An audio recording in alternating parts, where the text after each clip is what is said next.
L'homme à la croix, L'uomo dalla croce, un film italien de 1943 de Roberto Rossellini, scénario de Asvero Gravelli, avec dans la distribution Alberto Tavazzi, Roswitha Schmidt, Aldo Capacci, Franco Soldati et Attilio Dostello. Le sujet. L'action se passe en Ukraine sur le front de l'Est durant l'été 1942. Un régiment de chars du corps expéditionnaire italien en Russie, de retour d'une action de guerre, reçoit l'ordre de déplacer son camp de base pour favoriser une manœuvre militaire. Les hommes et les véhicules se mettent en mouvement selon le plan établi, à l'exception de l'aumônier du régiment, qui reste pour assister un conducteur de chars blessé et intransportable. Capturés par les communistes, ils parviennent à s'échapper et trouvent refuge dans une ferme où l'aumônier peut prodiguer son apostolat auprès des femmes et des enfants qui s'y trouvent. Notre avis. Benito Mussolini va faire entrer l'Italie dans le XXe siècle grâce à une série de réformes économiques et sociales de très grande ampleur. Et s'agissant du cinéma, Benito Mussolini voit grand. Il a compris que pour être une grande nation du cinéma, il fallait avoir des studios, un petit peu à l'image de ce qui se fait à Hollywood aux États-Unis et à Babelsberg à Berlin, et il crée de toutes pièces la Cinecittà près de Rome.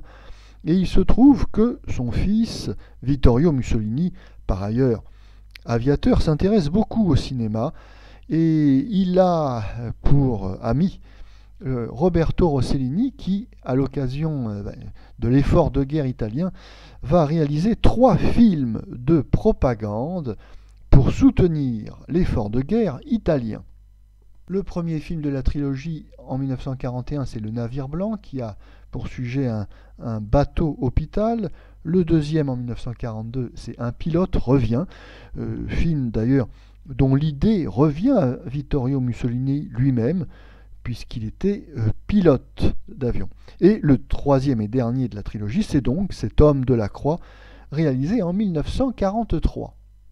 Ce troisième film, L'homme à la croix, est certainement le plus marqué politiquement. C'est un film de combat anticommuniste, un film de propagande qui soutient l'effort de guerre italien contre les communistes en Russie, sur le front de l'Est.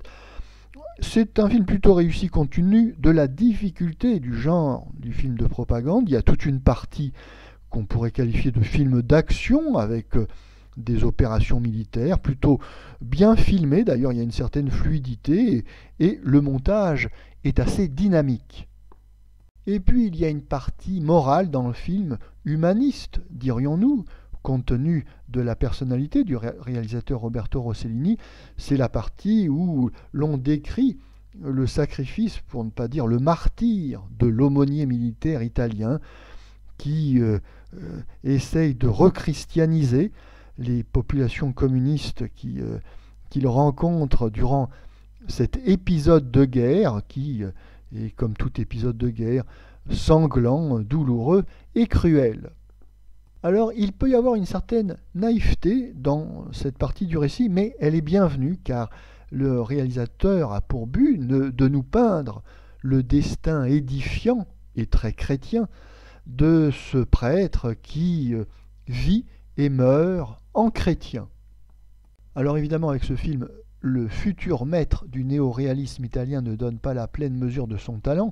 Ce film, bien sûr, n'est pas au niveau de Rome, ville ouverte, réalisé en 1945, ou bien d'Allemagne, année zéro, en 1948, mais on peut retrouver un petit peu la patte du maître, et notamment dans l'utilisation d'acteurs non professionnels. Mais au-delà des forces et des faiblesses de ce film, il faut le juger pour ce qu'il est, c'est-à-dire un film utilitaire, un film de propagande destiné à soutenir l'effort de guerre italien. Et à cet égard, le réalisateur Roberto Rossellini atteint son but. Lui aussi, en tant qu'artiste, eh bien, il participe du mieux qu'il peut à la croisade de l'Europe nouvelle contre la barbarie communiste.